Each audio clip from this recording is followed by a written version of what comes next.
Good morning, good afternoon, good evening. God bless you. Thank you for patronizing my channel. I am your friend Pastor Yemi Omogboyega. If you have subscribed to my channel, God bless you. Thank you so much. Indeed, overnight I had 2 more subscriptions. So we are counting down to 1,000. And God will help you as you are helping to build this channel. Please subscribe if you haven't subscribed. And like our videos, press the notification button to get to know when we upload new videos. Pass your comments as you deem fit. There's one video I did recently about our Igbo people that they needed to work on themselves so that no other tribes will no longer lord it over them. I had 2 comments, very interesting. One of them says, "You are a fool." The other one says, like, what is this one talking about? I love that. At least there's a reaction. And everybody will not see things the way I see it. So I thank them for passing that comment. But my view still remains that, look, for you to be able to advance in the system that we are, in the setting that we are in Nigeria, for you to cling what you rightly deserve, that is the presidency of Nigeria. My people, the Igbo people, they need to come together as one, feature one candidate and support that candidate. That candidate will also get support from other tribes, and from there, everything we are talking about, marginalization, will be a thing of the past. Then the Igbo ingenuity in leadership will be able to manifest by the time they are able to get to the position of the presidency of this nation. So, I know those of you who are either pro IPOB and in Yoruba land, they are pro Yoruba nation. You won't like it. You won't like it. But the truth is that, my people, whether it is in Igbo, whether it is in Yoruba, whether it is in Hausa, all right, the same set of leaders that you are that are circulating themselves in the Nigerian setting, they will come home to root. They will still come and do the same thing. So why do we waste our time trying to say we are breaking up or we are doing anything instead of us fighting the greatest monster, the leadership trouble? So that's just my response to that. Now, this morning, I want to talk about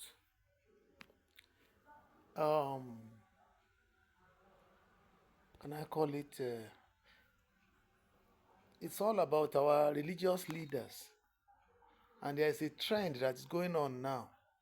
Almost every blogger in my generation is cursing our leaders. So let me title this: Why Curse Daddy Adeboye and Other Religious Leaders? Why curse Daddy Adeboye and other religious leaders? I want you to listen to this video briefly, and you will understand what I'm saying. But before then, Awikonko Rotimi Daniels cursed the hell out of Daddy Adeboye recently. I began to ask myself,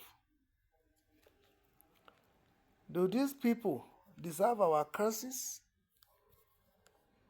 Because I was wondering, must we curse them? Then, and as I was still contemplating doing this recording, then I was listening to, I came across Dr. Apoki's posting, again, video, the latest. I wish I can play it now. Just one moment, please.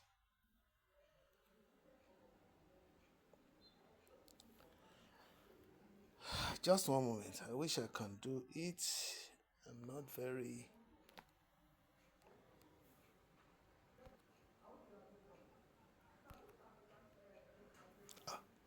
Oh my God, there's problem with this.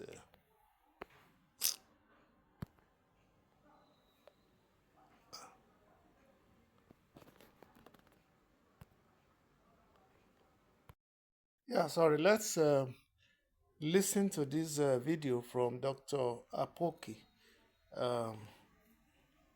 and what he says.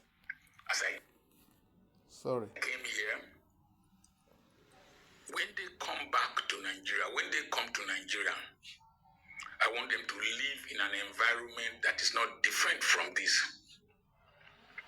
I already have good accommodation in one place for them, but I'm going to renovate our main house,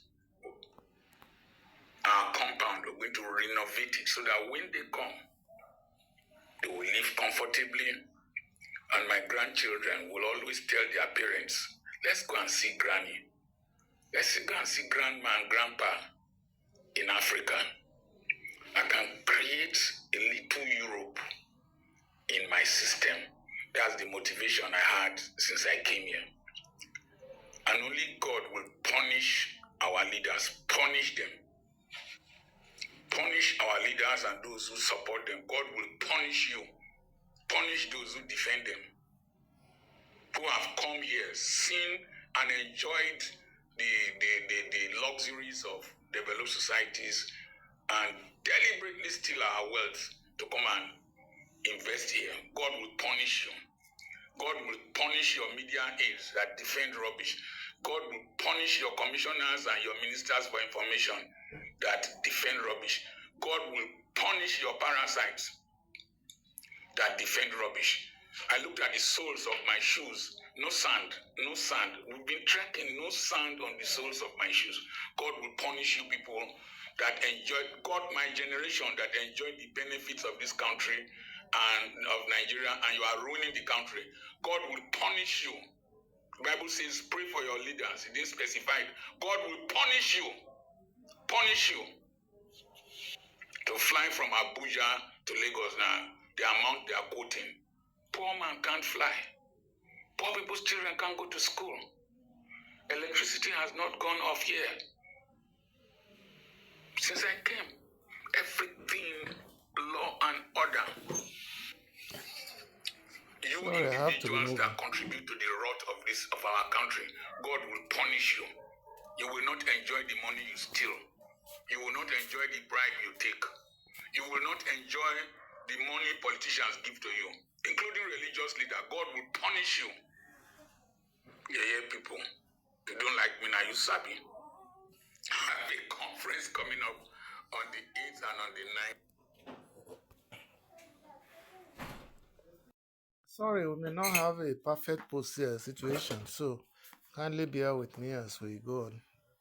I have distractions here and there, and I'm working on that. So, what I took from Awikoko as well as Dr. Apoki is the fact that, these two gentlemen, in fact, they took to the path of kind of Awikoko will rain abuses, curses. Dr. Apoki will abuse. I'm okay with the lighting, thank you.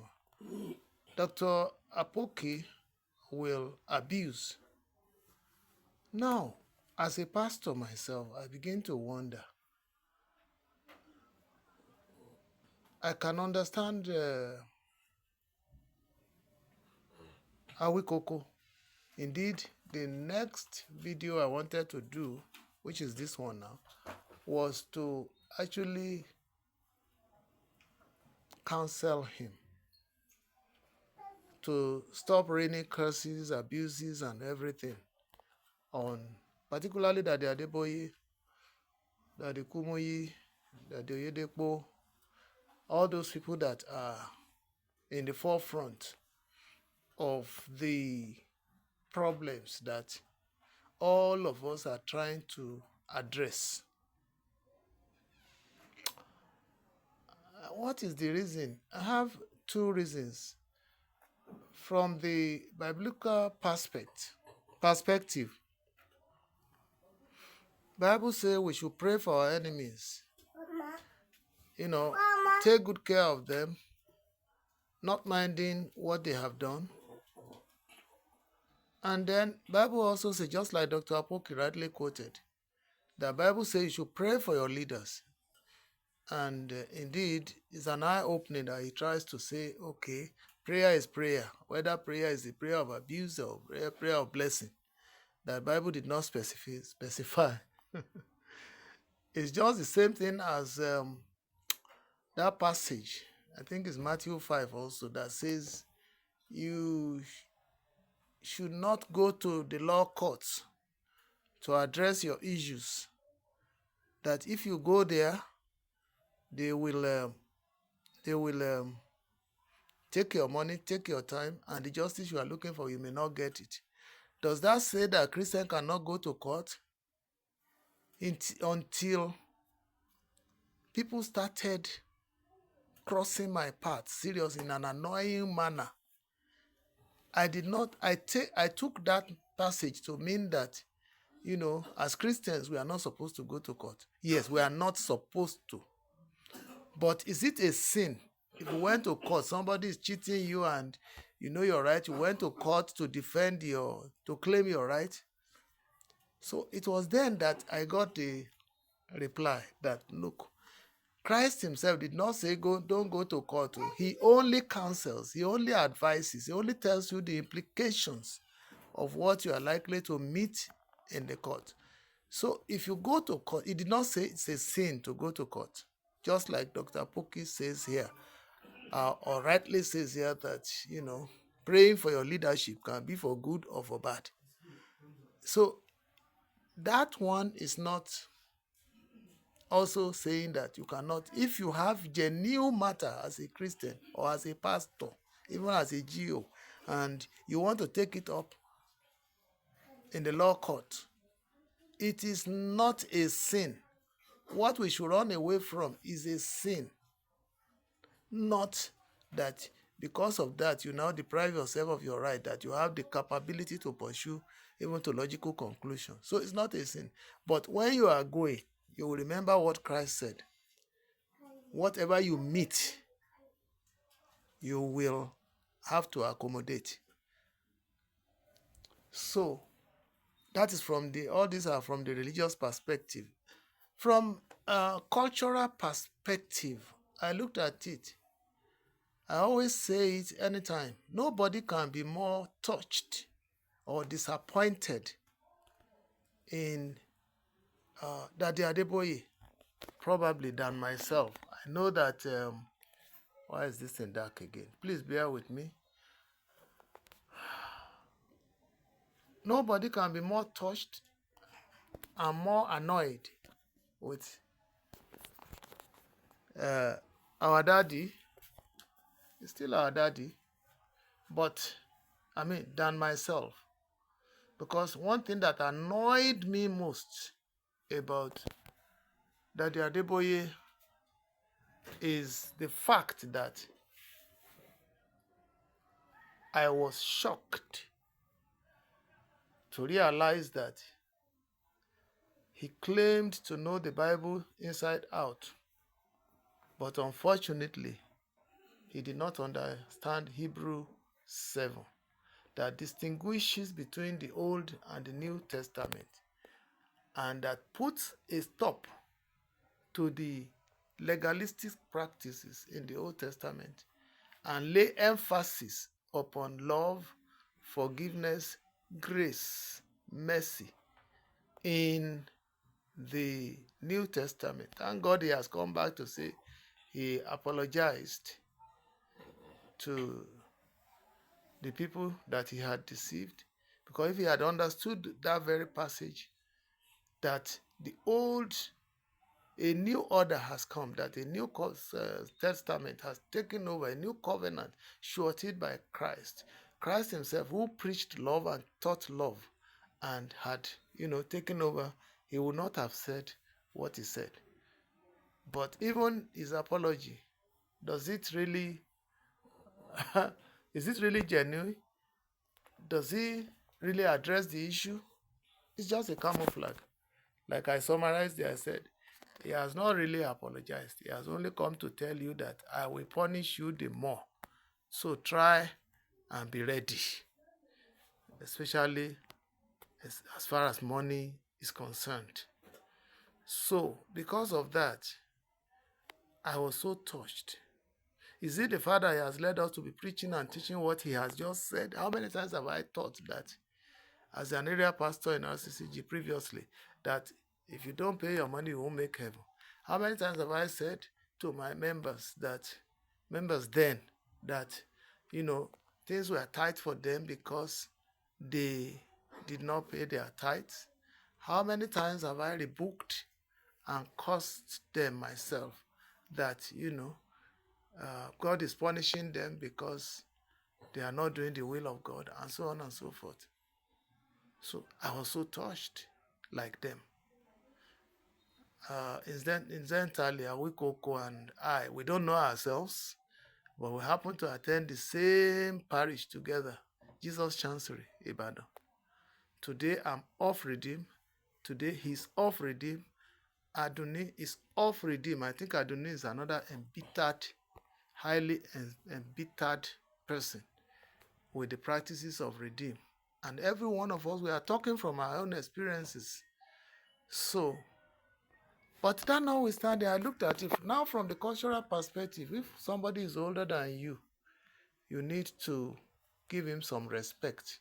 Issues may be there. All these things I'm talking about, they are issues. Issue of misleading, issue of misleading people, exploiting people, manipulating people, and all that. I felt that as Christians, we should not get to a point where in the process of trying to correct an error, we commit greater error. Elders are supposed to be respected. I've been on my own. Many a time I will be so angry that I will say the implications of what these our leaders have done, especially that the GO who led them all, that the implications is the fact that they exploited people, they put fear in people, they took people's time, so these are the things I try to address. Sometimes I will be so annoyed, as of course, that it amounts to robbery. That's the implication.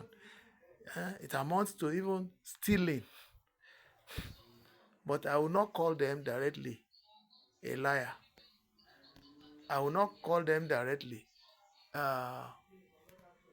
It amounted to stealing, but I will not say you are a thief. It is the issues that I'm trying to address and the implications of the issues. So we can address all these ones without necessarily cursing them. As for abuse, it's so painful. But when we look at it from the perspective of leadership too, and cultural as well as religious leadership, we have to still do it with caution. What is more, who knew that? One thing I'm happy about is that this thing is happening during my generation, and that I did not die not knowing these things before I leave this world. Because if I had died, I would have carried with me the sins I committed against the membership of the Redeemed Christian Church of God where I pastored. All the abuses, all the things. Maybe I would have got to know it from heaven, but I had the second chance of apologizing now and telling them to do what is right. So thank God that I did not overreact. So today, when you look at the Bible, the final thing, the Bible says, judge not. Much as I have been pointing out the errors of Daddy Gio, I never judged him. I never cursed him. I never abused him. When you see something that appears as abuse or whatever, it's just that implications. When I tell you, telling somebody to pay tithe amounts to, and then telling them that they won't make heaven unless they make heaven, unless they pay tithe, or that things are tight for them because they didn't pay tithe. You know, it's the implications, what it means. If I now say that it amounts to stealing, no, that's not abuse to them at all. I'm not exonerating myself that I'm not angry. I'm very, very angry. And I felt misled because I had very high regard to Daddy Adeboye.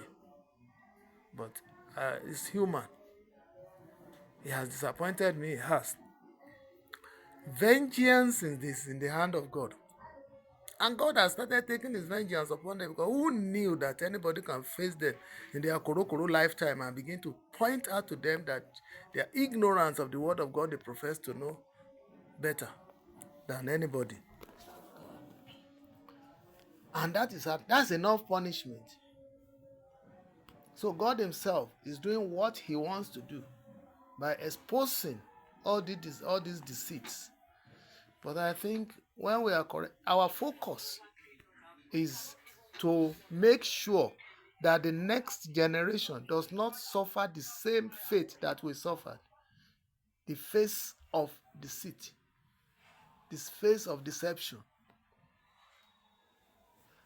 And that they do not fall victims of what God actually delivered us from. I took my God-given children to know God.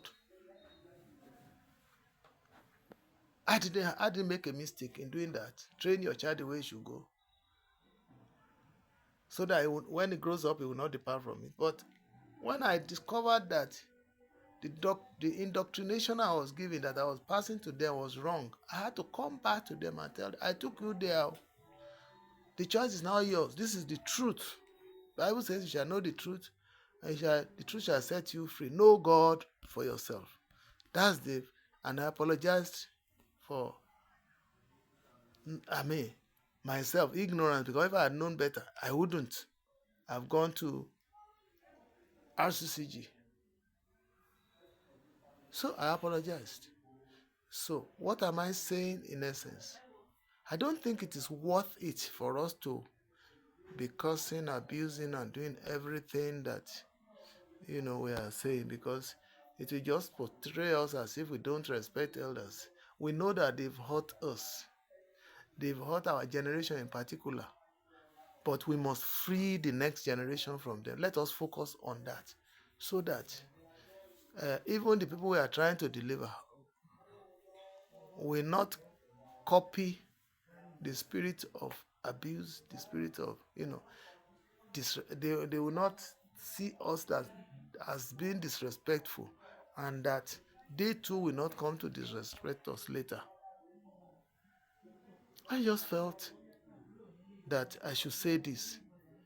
Yoruba will say, when we are crying, we still manage to see through the tears. Tí a bá ń sọkún, a máa ríran.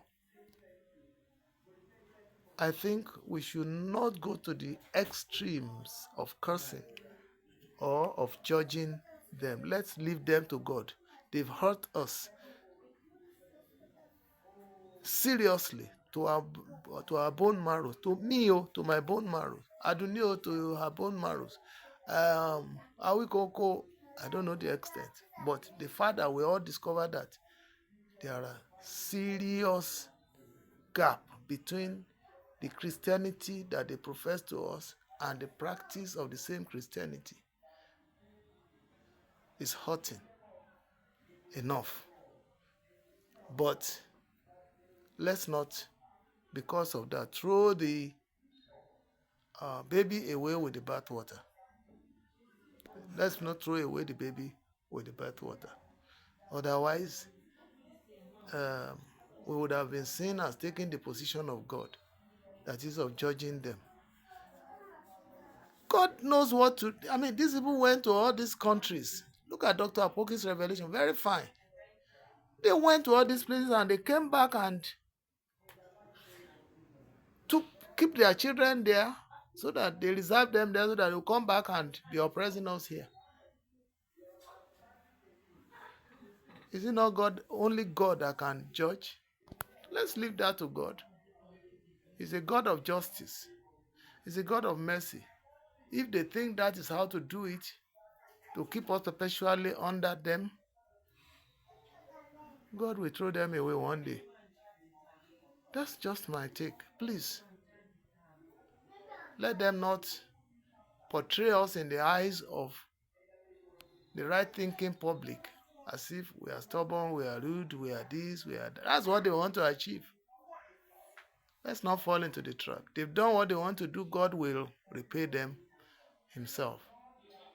No amount of raining and abuses, no amount of curses, no amount of anything we say that will make them to change their mind. Only God can change their minds. And if they are bent on not changing their mind, there's nothing we will do when we get to heaven. God, but let us do something. Let's sustain the campaign so that the next generation will not fall victim. From now, the church is never going to be the same again, because the wind has blown. We have seen the yash of the fowl, and they cannot continue the way they are doing. God bless you. I remain your friend, Pastor Yemi Omogwega. Please remember to subscribe to my channel. Remember to pass your comments as you deem fit. Remember also to do the other things like pressing the notification button. Share accordingly. God bless you. See you later. I told you we are marketing some properties. Don't forget. If you are interested, please private chat me on 080 344 65225. WhatsApp messages only. If you want to call on to 080 352 00122. God bless you. These are the things you should face now. Face your own future. Face the future of your children.